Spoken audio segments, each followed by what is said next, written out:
O programa a seguir tem classificação indicativa livre.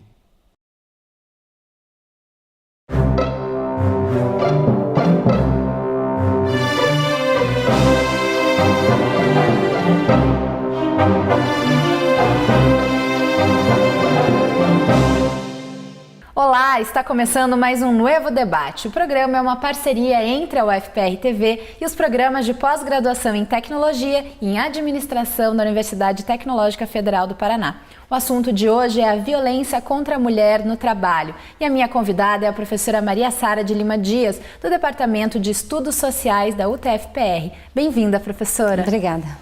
Professora, a violência que é cometida contra a mulher no trabalho é diferente daquela cometida contra o homem? Por quê? A mulher é sujeita a mais violência do que o homem no ambiente de trabalho, não é?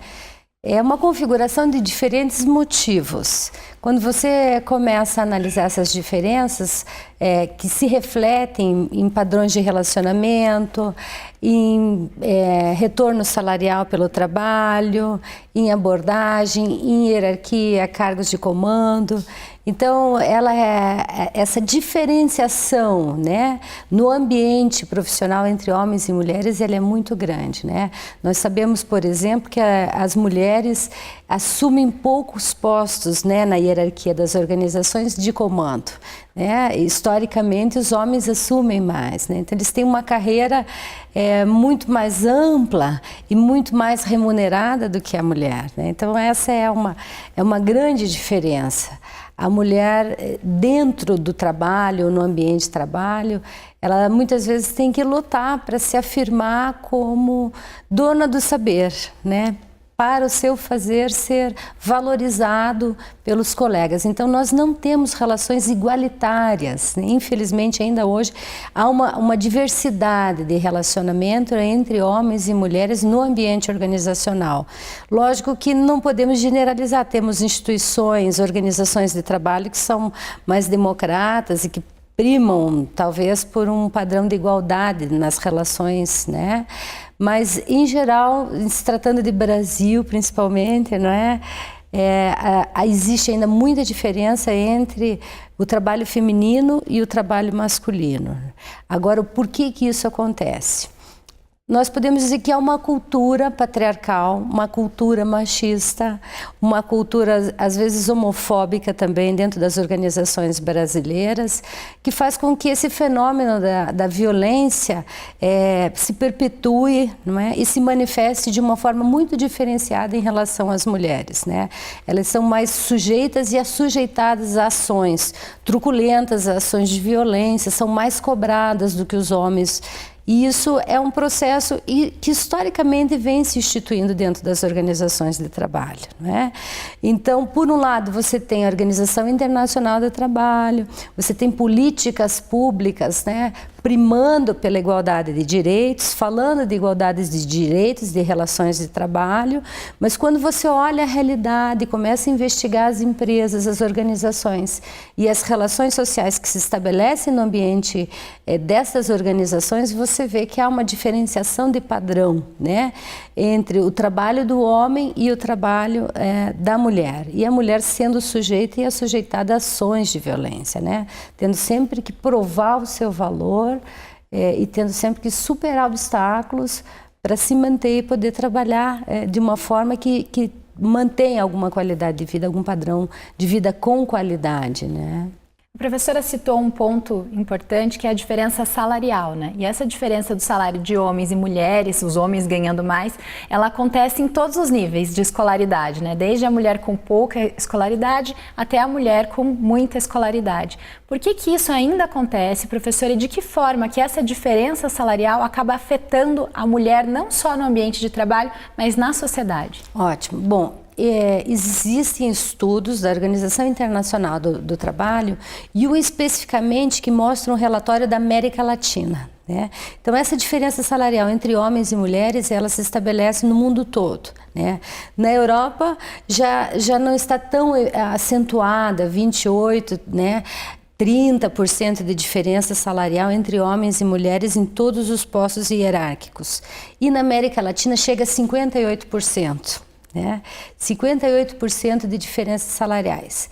Alguns pesquisadores atribuem isso à baixa escolaridade da mulher, à entrada tardia da mulher em ambientes, em mercado de trabalho que exige uma maior escolaridade, né? Então, como a mulher entra depois em determinadas áreas profissionais, isso refletiria, então, numa baixa salarial nessas áreas. Mas na minha pesquisa, que eu fiz com os egressos da Universidade Tecnológica Federal do Paraná, são egressos da engenharia, não é? Então eu tive uma população de 247 egressos desde 2005 a 2015 que saíram da universidade. E aí você perguntando para essas pessoas, né, qual que é o padrão de salário delas, você vai ter uma diferença significativa. Eu encontrei na minha pesquisa de 18% de remuneração entre homens e mulheres na mesma área, uma área da tecnologia, né, são engenheiras e ganham assim 18% a menos do que os homens. Então essa diferença salarial ainda está baseada no gênero, né?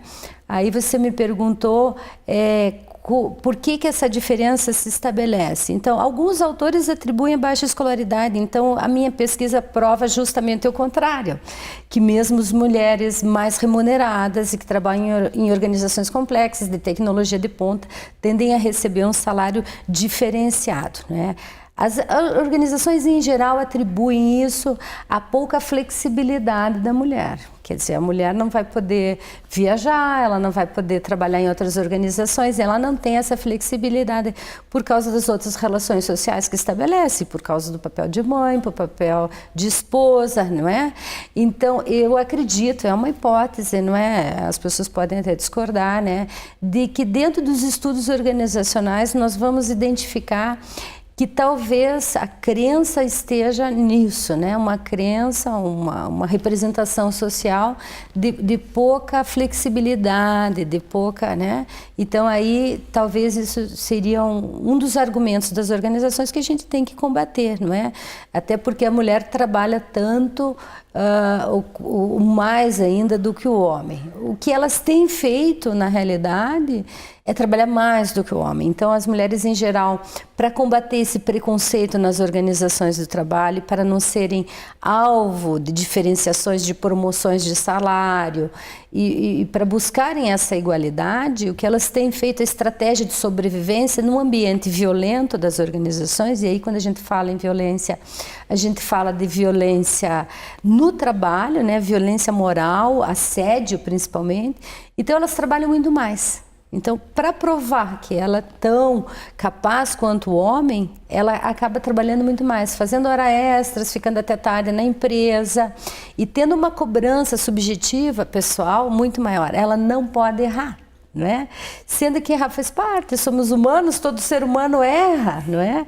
Mas a cobrança que a mulher se autoimpõe dentro das organizações de tecnologia é de que ela não pode fazer um cálculo errado, principalmente na engenharia, de que ela não pode errar no projeto e de que ela tem que entregar o quanto antes os projetos. Então a dedicação dela à família ou a filhos ou ao lar fica comprometida, então ela vive numa ansiedade, não é? Será que eu, cumprindo esse papel, não estou negligenciando outro papel? Então, esse conflito, né, de interesses e de valores faz com que ela se submeta mais às organizações. E aí está a violência, não é? Ela se submete mais, ela é mais solícita, até as organizações têm visto, né? A mulher é mais criativa, é mais disponível, ela está sempre disposta a se envolver em outros projetos, né? Projetos além do turno, além da jornada. Ela acaba assumindo muito mais compromisso, muito mais responsabilidade do que o homem. Então a gente vê uma mudança no mercado de trabalho, né? De 2005, por exemplo, até 2010, elas não galgavam tantos postos de comando. Agora, de 2010 para 2015, você já vê uma ascensão da mulher nesses postos de comando. E aí já a diminuição de salário nas linhas de comando. Por quê? Porque as organizações também estão identificando esse comprometimento da mulher com o trabalho, em detrimento, muitas vezes, das outras relações, não é? Isso está sendo um diferencial, isso não pode ser um diferencial, né? Pelo que as mulheres lutam, né? É pela igualdade, não é? E pela justiça social, né? A professora falou sobre a outra vida, né? A nossa vida fora do trabalho. A gente sabe também que a mulher, ela sai em desvantagem também nisso, porque a grande maioria das mulheres, elas trabalham também em casa. Depois que elas chegam do trabalho normal, entre aspas, elas ainda realizam todas as atividades domésticas. Isso faz com que essa trabalhadora também esteja em desvantagem com relação ao homem? Sim, sim. Sim, porque é o que a gente chama da dupla jornada, né? Ou tripla jornada, agora estão falando em quádrupla jornada, não é? A mulher trabalha às 8 horas e depois mais 8 em casa para cuidar de filhos, do marido, né? E tem todo um padrão social de relações e de papéis nesses atores sociais que os estudos do gênero estão querendo mudar, estão querendo cambiar. Então há um esforço muito grande de produção científica nesta área, né? Para que haja uma transformação social, não é? Para que tanto o papel do homem quanto o papel da mulher de cuidador dos filhos, de cuidador do lar, das atividades, seja compartilhado, não é? Não se trata de uma submissão da mulher a uma determinada cultura que a gente está vendo que é uma cultura patriarcal, uma cultura machista, uma cultura da diferenciação. Por que a mulher vai lavar a louça? Porque ela é mulher, não é? Está implícita nessa relação todo um processo social, histórico, né, de papéis sociais, e que se forma desde o núcleo familiar, né? Então, do ponto de vista da psicologia, você já olha desde criança, né? O brinquedo para o menino é o carrinho, o brinquedo para a menina é a boneca. Então, se vai constituindo desde o núcleo familiar uma subjetividade feminina.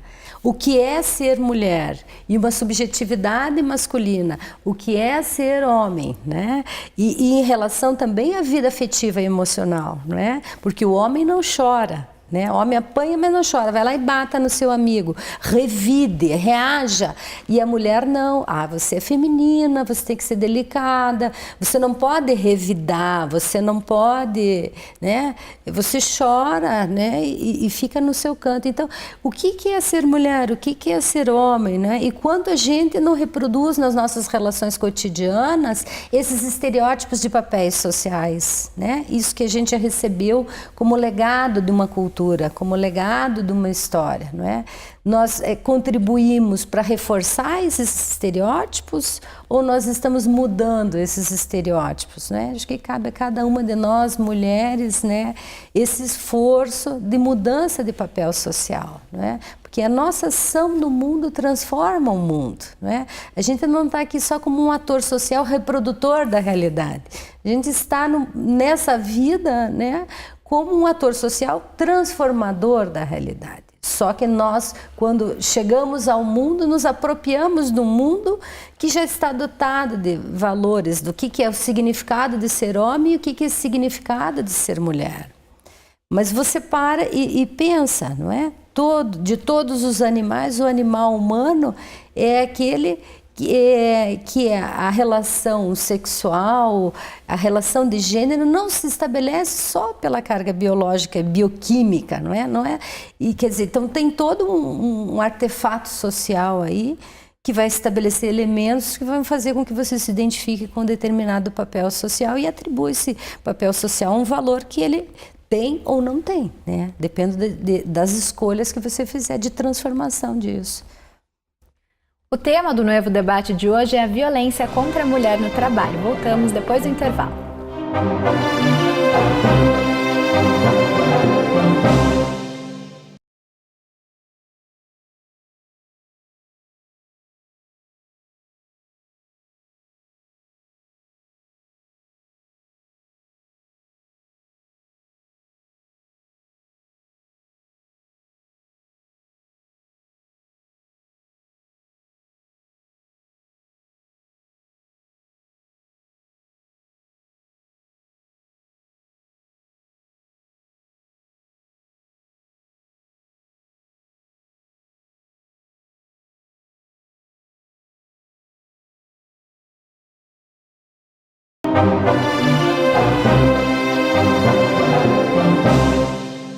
O Novo Debate fala hoje sobre violência contra a mulher no trabalho com a professora do Departamento de Estudos Sociais da UTFPR, Maria Sara de Lima Dias. Professora, eu quero falar agora sobre um outro assunto que também parece que acomete mais mulheres do que homens no trabalho, que é a questão do assédio sexual. Isso acontece, professora, porque vai para o ambiente de trabalho a mesma lógica que acaba regendo a nossa sociedade no que diz respeito à mulher? Isso é uma boa observação a sua, não é? As mulheres são sujeitas a mais violência no trabalho e a questão do assédio, não é? Quando você pergunta para as mulheres, por exemplo, na minha pesquisa, quando eu perguntei, você sofreu algum tipo de violência no trabalho? Em geral, os homens dizem, não, violência física não, mas moral, alguma coisa assim. Então, é um discurso contraditório do homem. Ele sofre violência, mas ele não revela, ele não assume essa violência, ou não assume isso com algo concreto, ou com a palavra violência, né? Para o homem, a violência, digamos, está naturalizada nas organizações de trabalho. Alguns até justificam assim, eu trabalho numa empresa de tecnologia e para administração é óbvio que tem que ter alguma pressão. Sem a pressão entre as pessoas, a empresa não produz. Então é uma naturalização da violência, não é? E aí poucos homens dizem assim, tenham coragem de relatar, né? Tem um caso que relata assim, olha, eu sofro diretamente não a violência no trabalho, mas observo condutas homofóbicas, machistas e diferenciadoras entre homens e mulheres que me ferem a subjetividade cotidianamente. Então você veja a contradição presente no discurso do homem, não é? Ele diretamente não sofre, quer dizer, hipoteticamente não sofre, mas se ele observa essas relações e isso angustia, então ele está sofrendo a violência, não é? Apesar de você não ser o ator direto e imediato do ato violento, ou você não sofrer o ato violento, ser um observador pacífico, não é? Você não é um observador pacífico, você não é neutro, não existe a neutralidade no ambiente de trabalho, não é? Você sofre quando você observa alguma pessoa que está sendo violentada no ambiente de trabalho, né? Você sofre às vezes muito mais por estar calado e não estar reagindo àquilo, está, né, observando aquilo, né, emocionalmente falando, né? Agora, quando você pergunta sobre violência no trabalho, as mulheres identificam o assédio moral, e aí vem a tua questão, né, do assédio como uma violência, um tipo de violência, né? Então, quando a gente fala de violência no trabalho, você fala de vários padrões, né? A violência moral, o bullying no trabalho, né? E o assédio é uma das formas de violência. Então, de forma geral, você pergunta para a mulher se ela sofreu algum tipo de violência. A mulher tem a coragem de admitir que ela sofre violência no trabalho e não sofre esporadicamente.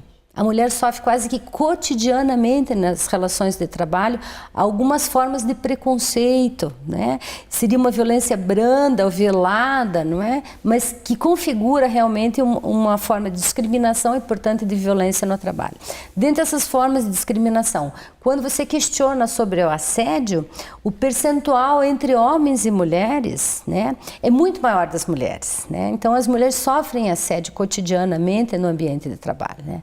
Tem o caso, por exemplo, de uma mulher que relata que a chefe, né, do departamento chegava a investigar o computador dela quando ela não estava, ou saía para o café para ver se ela realmente estava trabalhando ou não estava, né? Ou se ela estava fazendo outra coisa. Então, quer dizer, abria o e-mail pessoal dela, ia no escritório, né, para ver o que ela estava fazendo. Isso configura, né, um assédio.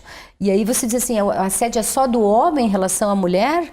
Também não, né? Quer dizer, o assédio pode ser da mulher em relação a outra mulher. Porque quando você fala de violência organizacional, você está falando de relações de poder. Então, a pessoa que assume ou que está num posto de poder, muitas vezes não sabe lidar com as relações intersubjetivas que ocorrem no ambiente de trabalho, não é? E essa insegurança e a necessidade de manutenção desse status de poder faz com que se desenvolva muito mais pressão no ambiente organizacional. E essa pressão cai sobre a mulher de uma forma diferente, principalmente em termos de mulheres super qualificadas ou muito bem qualificadas, né? Então essas mulheres, elas sofrem cotidiana violência e, porque dependem do trabalho, acabam se submetendo, né? Existe caso, por exemplo, de uma pessoa que pediu a conta e saiu da organização. Então, como ela enfrenta, né? Quais são as estratégias, né? Ela pode mudar de ambiente de trabalho, ela pode fazer uma denúncia de que ela está sendo vítima de assédio moral no trabalho. Então, ela tem que conhecer os seus direitos para poder fazer esse enfrentamento. Em geral, ela não sabe, né? E ela tem muito medo de revelar que ela é vítima de violência no trabalho, vítima de assédio moral, porque, em geral, o assediador é o chefe, o assediador é a pessoa que contratou ela para o ambiente de trabalho, já contratou com intenções, segundas ou terceiras intenções, e de repente esse assédio não se efetivou, não é? E porque essa dependência também dela do trabalho. Então, são vários elementos que compreendem, então, analisar a violência organizacional, né? Analisar essa violência organizacional em relação à mulher também é perceber que papel ela está assumindo dentro desse contexto, né? Não sei se eu respondi. Sim. Professora, agora, na verdade, eu vou perguntar para a professora sobre soluções, né, para essa situação que a gente colocou até aqui. O primeiro aspecto que eu queria tratar é sobre o indivíduo, né? Primeiro, como que a mulher trabalhadora pode combater essas formas de violência no trabalho? Acho que a primeira questão, não é perceber que essa violência ela pode estar institucionalizada, quer dizer, uma cultura organizacional violenta, uma cultura organizacional de pressão, onde o saber, pelo menos no caso das áreas tecnológicas, das empresas de engenharia, que eu investiguei, essa cultura ela não pode ser naturalizada ou vista como algo... É normal que o chefe seja violento, é normal que as pessoas me cobrem mais, né? Acho que a primeira coisa é a mulher ter a consciência crítica, não é? De igualdade de direitos, de lutar por esses direitos iguais no seu ambiente de trabalho, né? Fazer valer a sua voz no ambiente de trabalho, né? A expressão da sua subjetividade como um sujeito de direito e não só como um sujeito de deveres. Não, eu devo produzir tanto quanto, eu devo produzir mais, eu devo. Então, quer dizer, um sujeito que tem consciência crítica, né, da sociedade, do seu papel como mulher na sociedade, né? E de seu papel como profissional. Eu acho que o primeiro ponto é esse. Se a mulher tiver essa consciência de que ela não precisa reproduzir isso e que ela pode transformar esse ambiente, ela vai estar contribuindo para uma mudança nas organizações e até preparando o caminho para que novas mulheres ousem mercados de trabalho até então exclusivamente masculinos, né? Hoje a gente vê a mulher motorista, a mulher taxista, a mulher em várias profissões, né? Piloto de avião, então pilota, né? Presidenta da República, não é? Você se choca, não sabe? Não, é presidente ou presidenta? Não é isso. É a questão do gênero, né? É uma mudança de papéis sociais que a gente vê na última década, que estão assim fortalecendo, empoderando a mulher para que ela lute pelos seus direitos. E agora, como que as organizações podem combater essas violências veladas ou mais diretas dentro do ambiente de trabalho? Colocando relações claras, né? Eu acho que a informação clara também sobre os papéis profissionais, né?